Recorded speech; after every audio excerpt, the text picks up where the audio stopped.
அனைவருக்கும் கணித வணக்கம். இப்போ பார்க்க போகிறது 7ஆம் வகுப்புக்குரிய கணக்கு முதல் பருவம் பயிற்சி 4-3 ஒரு கணக்கு பார்க்க போகிறோம். நேர் மற்றும் எதிர் விகிதங்கிற யூனிட்ல இருந்து அதில் இரண்டாவது கணக்கு, அதில் 2 பார்க்க போகிறோம்.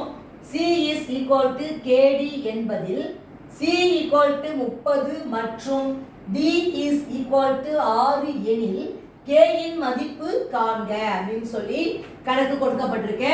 ஃபர்ஸ்ட் இப்போ நம்ம என்ன பண்றோம், C உடைய மதிப்பு 30, D உடைய மதிப்பு 6 னு கொடுத்திருக்காங்க. கேட்கப்பட்ட கேள்வி K உடைய மதிப்பு.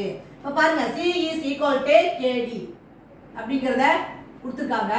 இப்போ நம்ம என்ன செய்றோம், நமக்கு தேவை K உடைய மதிப்பு. அப்ப நான் என்ன செய்றேன், KD equal to C னு போட்டுக்கிறேன். K என்பது நமக்கு தெரியாது, அப்படியே K வை அப்படியே போட்டுக்கிறேன்.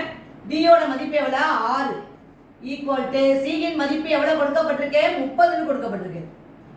நமக்கு தேவை K இனுடைய மதிப்பு. K is equal to இந்த 30 அப்படியே போட்டுக்கிறோம்.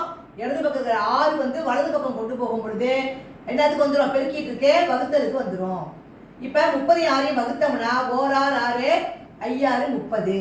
அப்ப ஆன்சர் வந்து என்னது, K இனுடைய மதிப்பு வந்து 5 அப்படிங்கிற ஆன்சரே நமக்கு கிடைச்சிருக்கு. புரிஞ்சுங்களா?